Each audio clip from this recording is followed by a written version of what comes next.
قابل احترام معزز سامعین اور میری دینی و اسلامی ماں اور بہنوں، آج کی اس مجلس میں رسول اللہ صلی اللہ علیہ وسلم کے اپنے چچا ابو طالب کی کفالت میں رہنے کے کچھ واقعات کا تذکرہ کرنا ہے۔ حضرت عبد المطلب انتقال کے وقت رسول اللہ صلی اللہ علیہ وسلم کو آپ ہی کی پسند سے اپنے بیٹے ابو طالب کے حوالے کر کے انہیں خاص طور پر وصیت کی تھی کہ اس بچے کے ماں باپ دونوں انتقال کر گئے ہیں، اس لیے اس بچے کا خاص خیال رکھا جائے، کیونکہ حضرت عبد المطلب کی کئی بیویاں تھیں، ان میں سے رسول اللہ صلی اللہ علیہ وسلم کے والد عبداللہ اور ابو طالب دونوں ایک ہی ماں کے بچے تھے، اس لیے ابو طالب آپ صلی اللہ علیہ وسلم کے سگے چچا تھے۔ حضرت ابو طالب آپ سے بے حد محبت کرتے تھے۔ آپ کی محبت اس درجے تھی کہ آپ کے مقابلے میں حضرت ابو طالب اپنی سگی اولاد کی بھی پرواہ نہیں کرتے تھے۔ ابو طالب مرتے دم تک آپ پر ایک مضبوط سائبان کی طرح سایہ کیے ہوئے تھے۔ حضرت ابو طالب کی بیوی فاطمہ بنت اسد بھی آپ سے بہت محبت کرتی تھی، اسی لیے دادا جان کے انتقال کے بعد آپ اپنے چچا ابو طالب کے ساتھ زندگی گزارنے لگے۔ ابو طالب کے بال بچے زیادہ تھے اور آپ بوڑھے اور کمزور ہو جانے کی وجہ سے کما بھی نہیں سکتے تھے، اس لیے رسول اللہ صلی اللہ علیہ وسلم جب اپنے چچا کے گھر آئے تو آپ اپنے چچا جان کے گھر میں غربت اور تنگ دستی دیکھی، چونکہ ابو طالب بوڑھے اور کمزور ہی، اس لیے رسول اللہ صلی اللہ علیہ وسلم ننھی سی عمر کے باوجود جوانوں کی طرح مکہ مکرمہ کے قبیلے والوں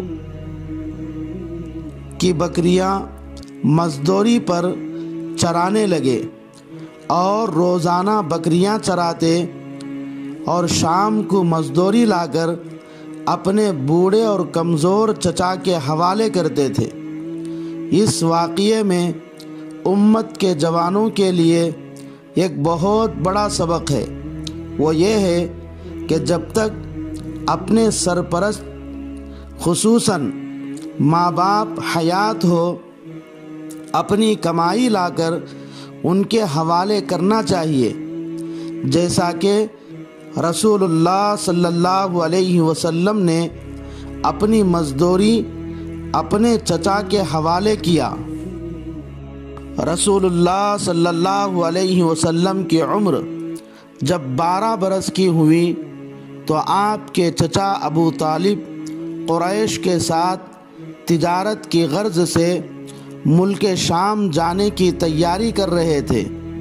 عین سفر پر نکلتے وقت ابو طالب نے اپنے بھتیجے کو غمگین دیکھا تو آپ سے غم کی وجہ پوچھی، تو آپ نے اپنا ارادہ ظاہر کرتے ہوئے فرمایا، چچا جان، میں بھی آپ کے ساتھ ملک شام چلوں گا۔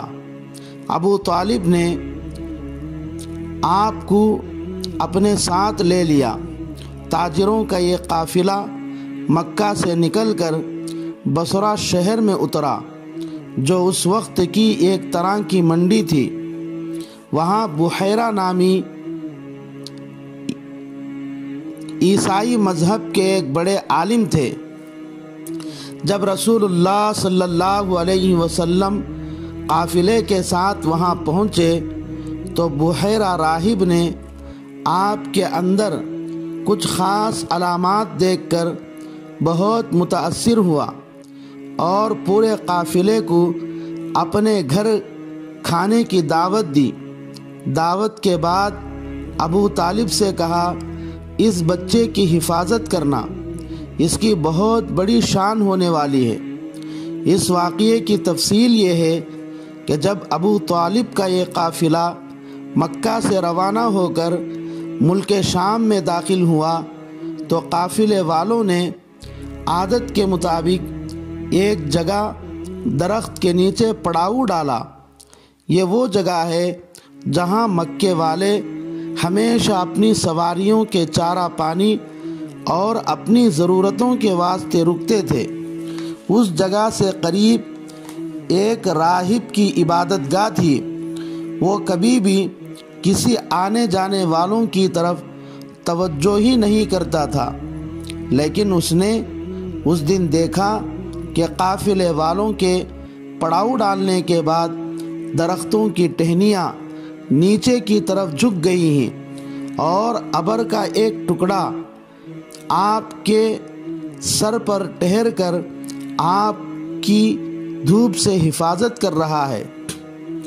چونکہ یہودی اور عیسائی علماء آخری نبی کو ان کی علامتوں کی وجہ سے ایسے ہی جانتے اور پہچانتے تھے جیسے کوئی باپ اپنے بیٹے کو جانتا اور پہچانتا ہے۔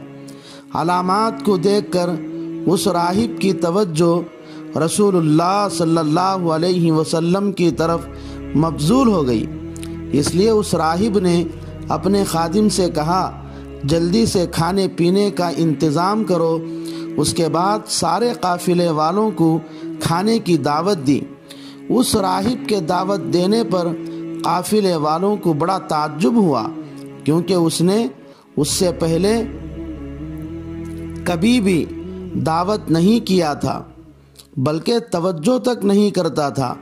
بہرحال اس کی دعوت قبول کی، اور جب اس کے گھر جانے لگے تو چونکہ آپ کی عمر سب سے چھوٹی تھی، اس لیے ابو طالب نے آپ کو اپنے ساتھ لے جانا مناسب نہیں سمجھا اور آپ کو سامان کے پاس ہی بٹھا دیا۔ جب باقی سب لوگ اس راہب کے مکان پر پہنچے تو اس راہب نے تمام لوگوں پر ایک کڑی نگاہ ڈالی تو اس کو ان میں سے کسی میں بھی وہ انوار، برکات اور علامات نظر نہیں آئی جو اس نے پہلے دیکھی تھی۔ اس لیے معلوم کیا کہ کیا تم میں سے کوئی چھوٹ گیا ہے؟ لوگوں نے کہا، ہاں، ہمارے قافلے کے ساتھ ایک چھوٹا سا بچہ ہے، ہم نے اس کو سامان کے پاس چھوڑا ہے۔ اس راہب نے کہا، اس کو بھی بلا لیا جائے۔ چنانچہ رسول اللہ صلی اللہ علیہ وسلم کو بلا لیا گیا تو وہ راہب آپ کو بار بار قریب سے دیکھتا رہا، کبھی آنکھوں میں دیکھتا، کبھی پیٹھ پر مہر نبوت دیکھتا۔ جب کھانے سے فراغت ہوئی تو اس راہب نے آپ صلی اللہ علیہ وسلم سے کہا، میں آپ سے کچھ معلوم کرنا چاہتا ہوں، تم کو لات اور منات کی قسم ہے، تم مجھے صحیح صحیح بتانا۔ اس پر آپ صلی اللہ علیہ وسلم نے فرمایا، مجھے لات اور منات کی قسم دے کر کچھ نہ پوچھو، کیونکہ مجھے ان بتوں سے چڑ ہے۔ پھر اس راہب نے کہا، اچھا ٹھیک ہے، مجھے اللہ کے واسطے صحیح جواب دو۔ آپ صلی اللہ علیہ وسلم نے فرمایا، ہاں، اللہ کے واسطے ضرور بتلاؤں گا، جو چاہے پوچھو۔ اس راہب نے پھر رسول اللہ صلی اللہ علیہ وسلم سے آپ کے کھانے پینے اور سونے جاگنے کے متعلق کئی سوالات کیے۔ آپ نے سب کے جوابات دیے۔ اب اس کو یقین ہو گیا کہ یہی وہ آخری نبی ہونے والے ہیں جن کی ہر نبی نے آنے کی خبر دی ہے، اور علماء اہل کتاب صدیوں سے آپ کے آنے کا انتظار کر رہے ہیں۔ اس کے بعد اس راہب نے ابو طالب سے پوچھا کہ یہ بچہ آپ کا کیا لگتا ہے؟ ابو طالب نے کہا یہ میرا بیٹا ہے، لیکن اس راہب نے کہا نہیں، یہ غلط ہے، کیونکہ میرے علم کے مطابق اس بچے کا باپ اس کی پیدائش سے پہلے ہی انتقال ہو جانا چاہیے۔ تب ابو طالب نے کہا ہاں، یہ بچہ میرا بیٹا نہیں ہے بلکہ بھتیجا ہے، اس کے والد کا پہلے ہی انتقال ہو چکا ہے۔ راہب نے ابو طالب سے کہا یہ بچہ آخری نبی بننے والا ہے، یہودی اس کے دشمن ہی، اس لیے اس بچے کو آگے نہ لے جائیے بلکہ گھر واپس کر دیجیے، ورنہ اس بچے کے جان کو خطرہ ہو سکتا ہے۔ ابو طالب یہ سن کر آپ کو وہیں سے مکہ روانہ کر دیا۔